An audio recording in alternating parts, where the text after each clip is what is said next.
In today's video, I'm going to show you top 5 best traits for video editors. Let's get into the video. So I'm going to share with my actual story as a video editor, how I became a video editor and so on.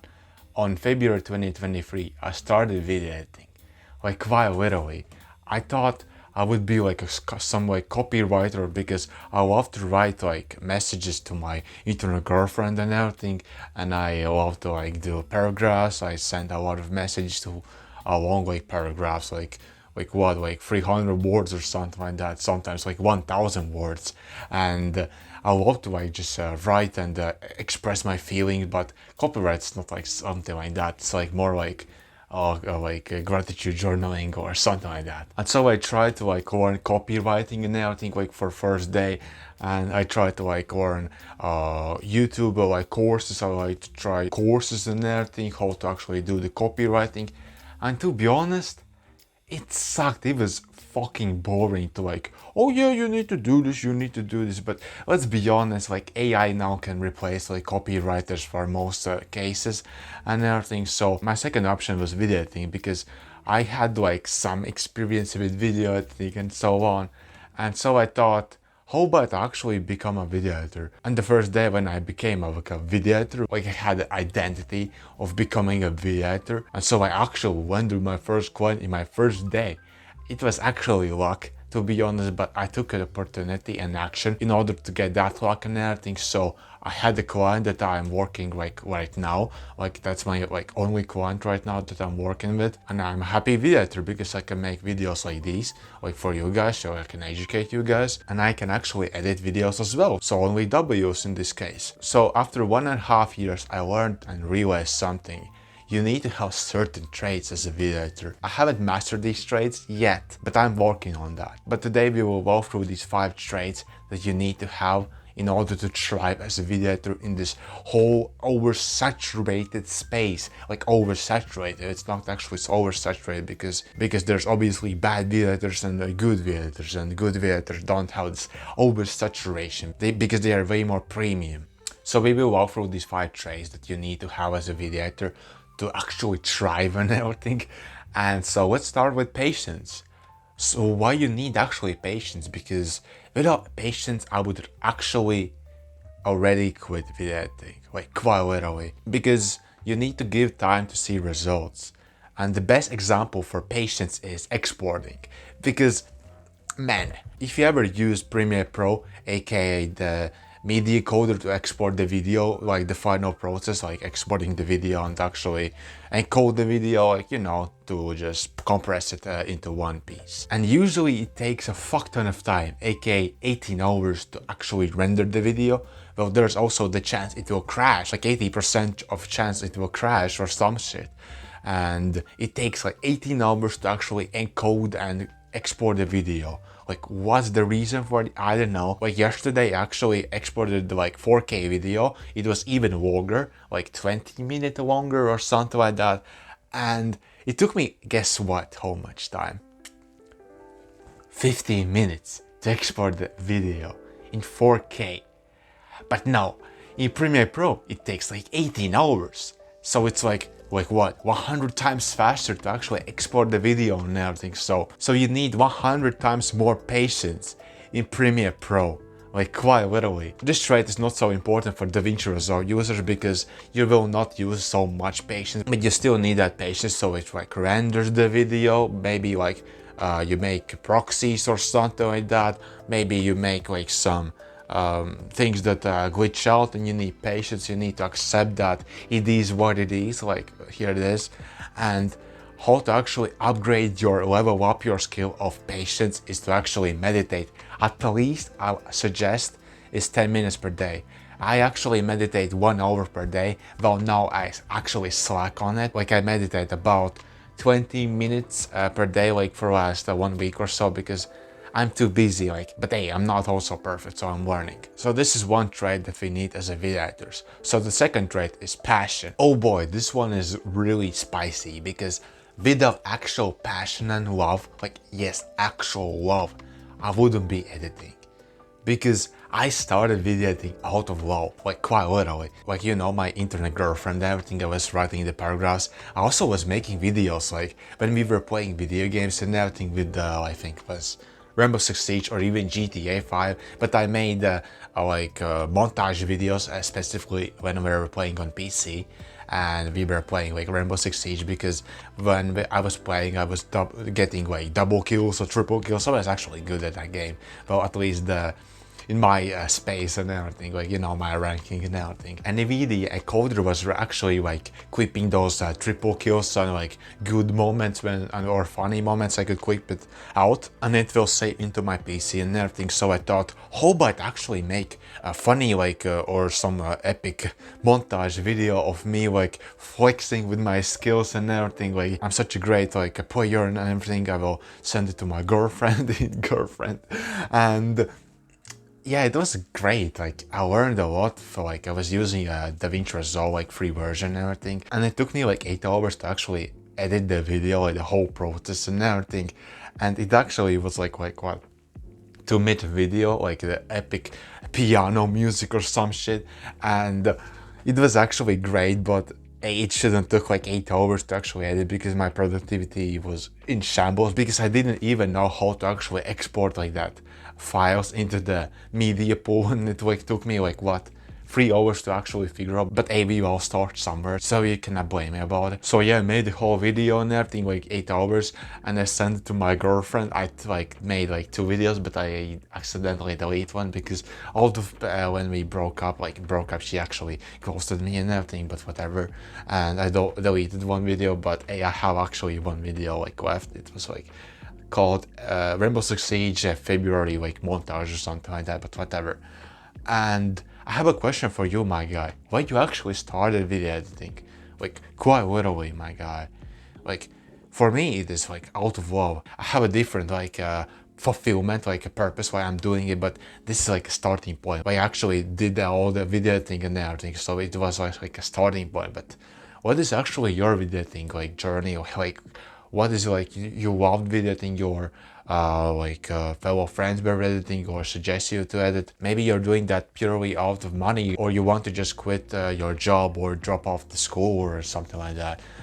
Maybe you want to change people's lives with edits, because that's actually my purpose right now. Like, I realized that I can change people's life with video editing, because when you edit better videos, they are more likely to take action, like the viewers and everything. Because for example, you edit video about quitting porn or something like that. Maybe you give them more information, like visual information or sound design information, and that information untaps their unconscious mind or some shit. They're more likely to be committed to actually quit porn or something like that. It is actually so cool to think like that. And the main reason why I'm all saying this, why you need to have passion as a trait, because without passion, I couldn't edit, push through the video, have some struggle, maybe how box or something like that. I will still push through because I have passion and motivation and energy to actually push through those barriers and struggles and everything. So this is really important to actually keep this passion, understand that you can push through anything. So we just walk through the second point, which would be passion, and the third point is adaptability. What I mean by adaptability is you have to adapt to AI or other BS. Like, for example, DaVinci Resolve releases big update once a year. For example, they released recently, 3 months ago or so, DaVinci Resolve 19, which is a big fucking update, because I actually cried off the happiness that they bring cinematic preset that makes your video cinematic and everything, which is really cool.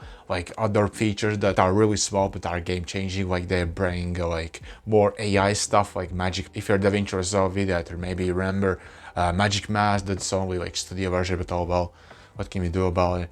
And that is really game changing, to be honest, Magic Mask and everything. And you have to use this Magic Mask or any AI stuff to adapt to it and use it as an unfair advantage, because there's a book called Unfair Advantage or Unfair Advantage, some shit. But basically the meaning is you need to adapt as fast as possible to actually take advantage out of some AI thing or any new thing that you could implement in your workflow and anything to boost your workflow and everything, and you need to actually learn the new Imangaji style. For example, if Imangaji releases like his new editing style and everything, you need to learn it as fast as possible, because there will be so few video editors who could like implement the style, like new his video editing style and everything. You could like, for example, make a like new animation from the aesthetics, like from Imangaji new style and everything, and you could post it on Twitter or some shit, and maybe you will get like more attention, obviously, because people like new stuff and everything, like fresh and new, you know, it's really satisfying to see like fresh new stuff, like, you know, a new Lamborghini or some shit, and obviously you'll gain more views and maybe potential clients, because there will be way less demand. Like, for example, when Imangaji style was popping off on video editor space, like in the internet, like content creation space, like for example finance and self-improvement stuff especially, the demand was really high. But now it's really low because every video editor can do that, and there's like so many tutorials on how to like do Imangaji style, like walk style. Like, yeah, it's still cool to actually learn it, but now there's way less demand to actually edit like that, because every video editor can do that basically. And what I advise you to do is following YouTube creators that you get inspiration from, for example Imangaji or Ali Abdal, and just see their newest videos and see what you can actually implement. Like, you know, maybe there's new like graphic or some keyframes, like animation or some shit, and they like do like in different way that is like newer, more fresh, or more updated version of their like style and everything, so you can maybe implement into your style and maybe make like new Imangaji like style or some shit. Because I saw like a video or how to edit like Imangaji new style, and that video like gained more views than like, for example, the old Imangaji style or some shit. And why I'm actually using some shit like in this video like so much, I don't know. And that's the reason why you actually need adaptability. And so the next trait, the fourth trait, is communication skills. Like, this skill, aka trait, is really important, because without that you cannot land high paying clients. Like, quite literally, could you imagine yourself landing 1,000, 2,000, 3,000, 10,000 even? I don't know if that's possible, like even for a video to pay, but who knows actually. And for example, you got that potential client who's gonna pay that much money, but you messed up because you sent so many random BS that they don't like, and they got frustrated and they just blocked you, and you just lost your potential client that will pay so much money and so on. And you need knowledge about communication skills, how to actually talk with your clients, how to actually communicate better, stronger relationships and so on. And you need to understand the psychology, and to actually work in harmony, and in long term, like, it's gonna be like way better for you and for the client. You will be satisfied, your clients will be satisfied, and so on. And I advise you to actually read How to Win and Influence People, because actually I have this book I'm currently reading, because I'm gonna make like full summary guide on my course or some shit. Maybe I'm gonna drop like free full guide or some shit, but this is the book. Like, it's in Latvian, but I love the design actually.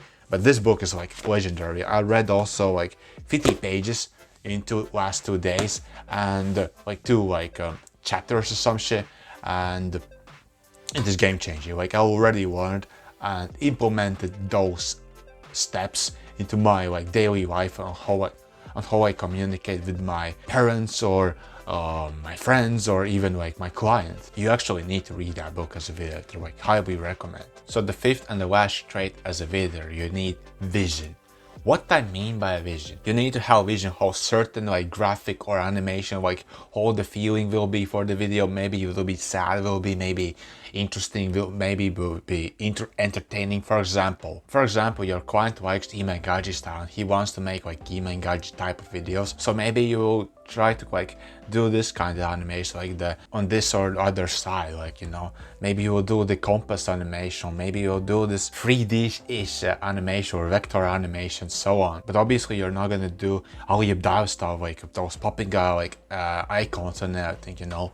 And obviously it's not gonna look great, because that is not actually how Imangaji creates his videos, his aesthetics, and for the design and the graphics and the feeling and everything. Because there's like certain music for Ali Abdaal, he has like this piano chill music, but for example, Iman Gaji has this secret like the secret cinematic classical music, let's just say. And those are two different feelings, for example, of Ali Abdaal and Iman Gaji and everything. So if you cannot actually think about like the animation, how can you actually create this Ali Abdaal aesthetic type of animation? Then I will just link down below in the description the editing inspiration well, because so many editors use it to actually get inspiration on how to like copy like certain style or some like pop in like some how to actually display this graphic or some shit.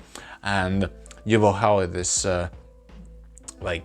Notion page, and there will be like 1000 animations. Like literally it gets buggy. Don't worry if it's buggy and everything, because like there's like literally 1000 gifts and videos into this page. So yeah, it's like really great, and I use it like pretty much every time when I struggle to actually think about some things that I couldn't like replicate in my own mind. So I just copy, like for example this style maybe, or this style or some shit. And so yeah, you need to have this vision and inspiration idea and stick to it, because without vision you cannot actually create video like the whole animation, because there will be mess without the whole like Imagaji animation. Maybe I will just add like Ali Abdaal animation for some reason, but if you don't have vision, then it is what it is. You cannot actually create video. So we'll just walk through all 5 traits that you need as a video editor. If you get any value from this video, then make sure to subscribe, because I can make more videos like these. And thank you for watching the video, and see you later. Peace.